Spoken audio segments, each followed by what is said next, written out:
Well, welcome to the Connected Enterprise Podcast. This is Carl Lewis, your host from Vision33.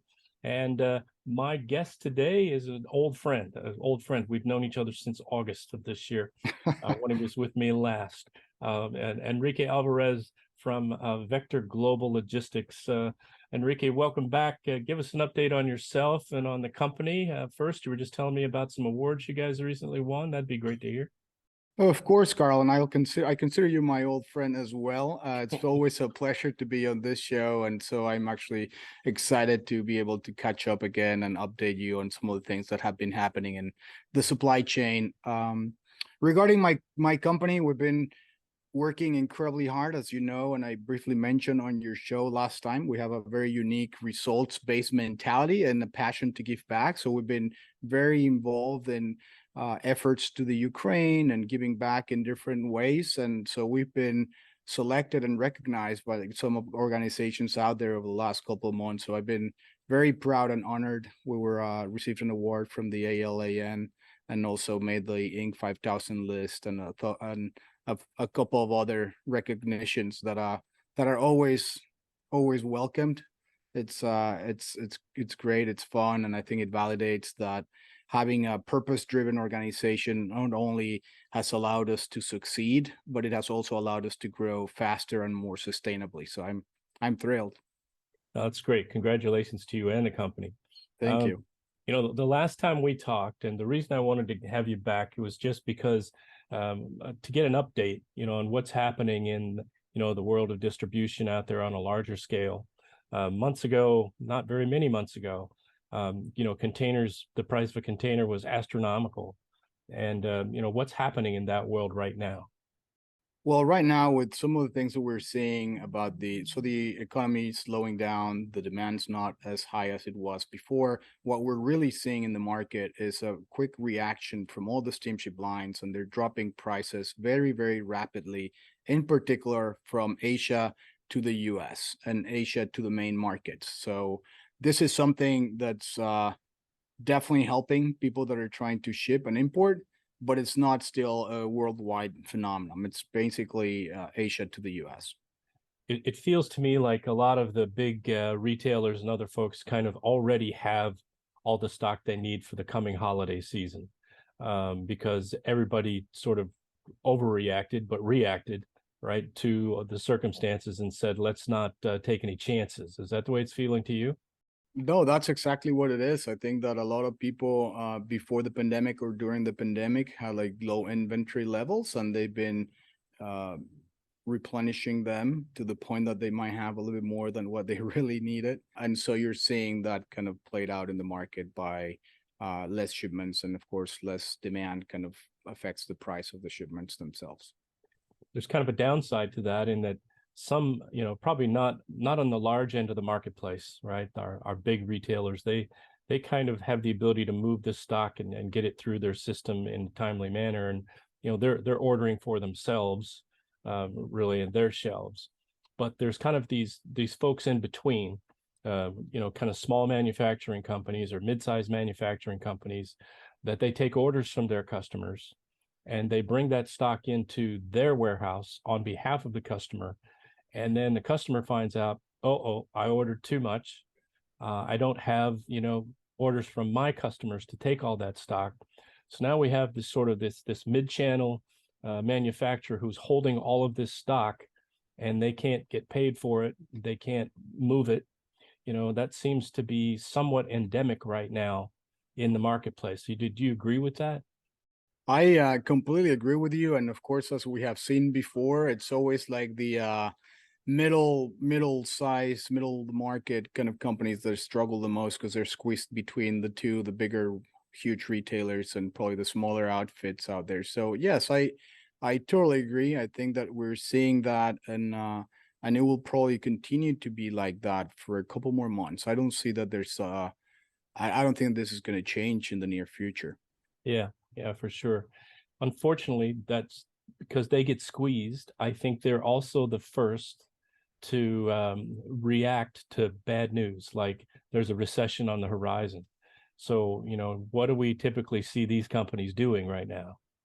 I guess some of them are very strategic and they react quickly and they have to, otherwise they'll probably won't be able to compete or stay afloat. And so they usually go and lay off people, try to reduce costs, right? The mindset at Yeah. that point in time when your revenues are slowing and you know that you have to continue surviving and there's this gray cloud coming, recession and media kind of making a big case for it. I think the natural reaction is to contract and wait and see. And so you see that a lot of people are very careful right now. They're hesitant to grow or to invest in growth projects. So they're just trying to either be ready for what's coming or trying to minimize cost as much as they possibly can. Yeah, hedging their bets a little bit. That's what it appears to Correct. be. But like you said, I don't think that's a surprise. I think that's coming from the middle of the marketplace, because they get squeezed from both sides, right? They can't get supply from their Right. suppliers and they can't get orders from the customers. Right. So they're the ones that hurt the most right now at this point.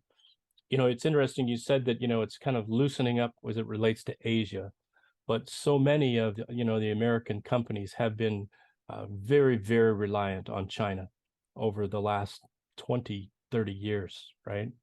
And China has put themselves in the place where they make everything for everybody.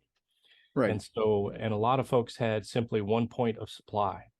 How do we, as manufacturers and others, how do we go about reducing our dependence on China, for all Well, of I these? think the pandemic, if you will, showed us that it's not as reliable in general as we usually expected, right? And I think that opened up like the possibility to many companies to start looking beyond one single source or one single supplier and starting to look to diversify their risks really and try to hedge their risks accordingly. So what we're seeing right now in logistics is companies trying to look for other providers or suppliers or manufacturers around the world that could not only give them the quality of the products that they're looking for, but they could also be good alternatives to China.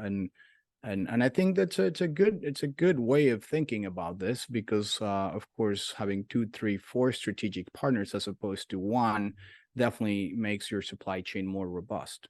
It's pretty easy for a company to make that decision, say we need to diversify.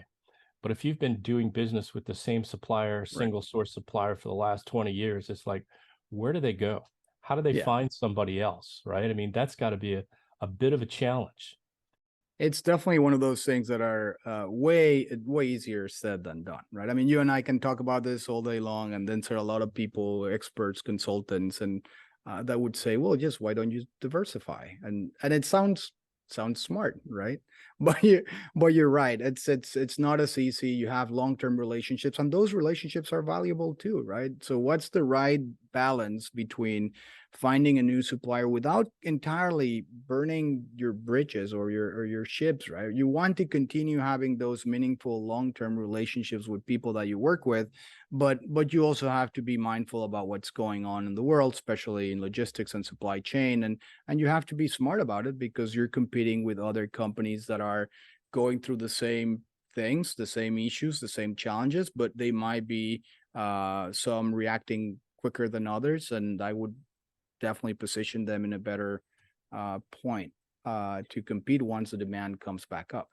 One of the dynamics in the world today is really kind of the geopolitical situation Right. that we have.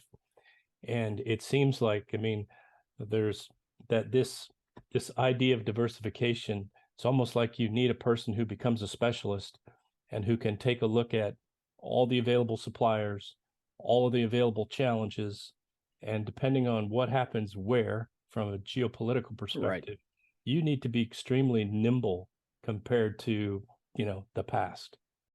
Absolutely. And I think technology is helping a lot. There's a lot of really good and interesting technology, AI algorithms that can allow bigger corporations that have access to that kind of technology to make better decisions, especially those that have an international manufacturing footprint, if you will. But you're right. Now, on the other hand, I sometimes question about like experts, because you really never know. I mean, the more I know, it feels like the less certain I am about what might happen next. And you see it in Brazil with the elections that just happened this weekend, and you see it in Asia, and you see it with the war in Ukraine that continues to be a very important thing in the world. And it feels like the media has just somewhat already passed by it. But again, war in Ukraine still affects a lot of people. It's very critical and key to our supply chains around the world. It impacts the natural gas, the microchips, the automotive industry, and a lot of different things, grains, etc., minerals. So no, I think you're right. As I think having an expert is helpful, but I think that you should also be careful about how much attention you're paying to those experts, because it feels like the world in the future is going to continue to be more variable and more dynamic. And so you have to have organizations that are nimble and ready to react to anything that might come around. Yeah, for sure. A lot of people, coming out of the whole pandemic experience have said, you know what, we need to make more things ourselves in the United States. We need to find more U.S. suppliers.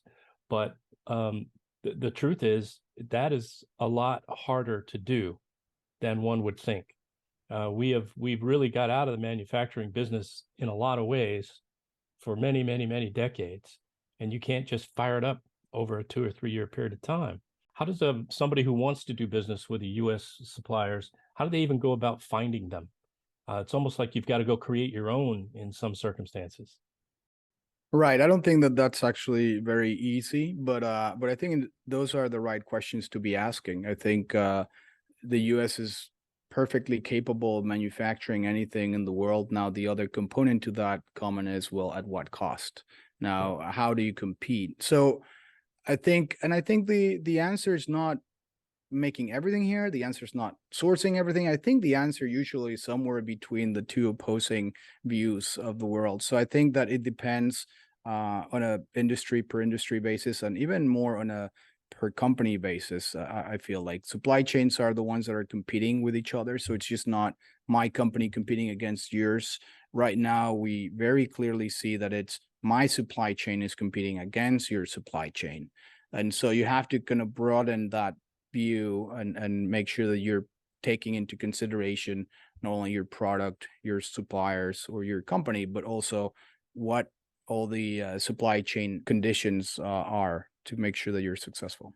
So as a manufacturer, I need to kind of know who my competitors are and where did they get their stuff. Is it the same as mine? Right. Or is it different? And is theirs performing better or worse than mine? I call it an expert, but it's like you need to have someone who studies these things, right? And it's a part of their and I know, executives sometimes think of themselves as doing this, but there's almost more information that they can consume. I agree. To keep up on what's happening in the world, how's that impacting shipping and logistics in this country, that company, who are our suppliers and how are they being supplied? And because there are, in the midst of all these storms, there are opportunities. Absolutely. I think that's where most of the opportunities arise, right? It's really when times are not as good as we would like them to be, when disruption comes in, when creativity makes a big difference, when good cultures can really change the world, and where companies that are really strong teams make a difference. So I completely agree with you. I think that you have to be very mindful and aware of what's the overall geopolitical aspects of the world is, and then either just have someone that's an expert and hire someone that basically is part of your market intelligence division, if you will, or a position like that.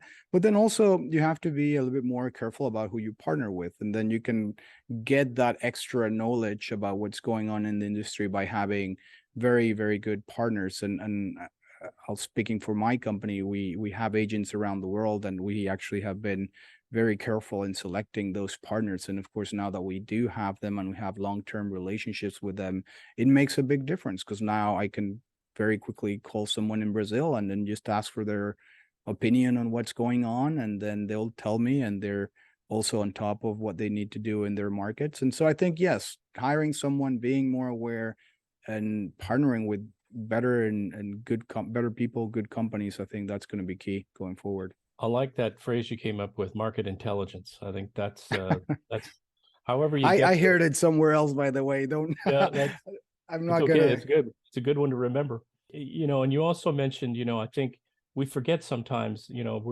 we do so much, with the data and so much with, Yeah. our electronic stuff these days that we forget that there are still people on the other end, right? That work at our Yeah. suppliers and all along the way in our supply chain. And to focus on good relationships with those people is really essential. I think that's key, to be honest, and in my, again, personal opinion and experience here at Vector, I think that has been one of the more important aspects as of why we have been successful. It's people. I mean, at the end of the day, I feel we have too much information sometimes, and you get to this point where it's just too complex, too much information. You get to this data paralysis, if you will. So relying on good trusted individuals is key, and I think it's going to continue being for the future. Absolutely. For every company, that's so true. You've built a good brand, right? And you've got an identity that, people see with your charitable work and your commitment to Ukraine and all of these things. Other companies sometimes try to build these brands, made in the USA. How do you really leverage something like that, a brand that you're trying to create? How do you make it work for you? Well, for us, it's really much more than just the brand. I think everyone that works here at Vector believes that we're just happen to be in logistics. We just happen to move a product from point A to point B. But what we're really passionate about is changing the world and making a positive impact in the world. So I think that would start answering your question by saying it's not really about a brand, right? It's really about why you do what you do, and just be honest with it. Why do you wake up in the morning? Why do you want to do what you're doing? Is your product bringing some kind of benefits to other people? Is it something that you enjoy doing? Are you happy doing it?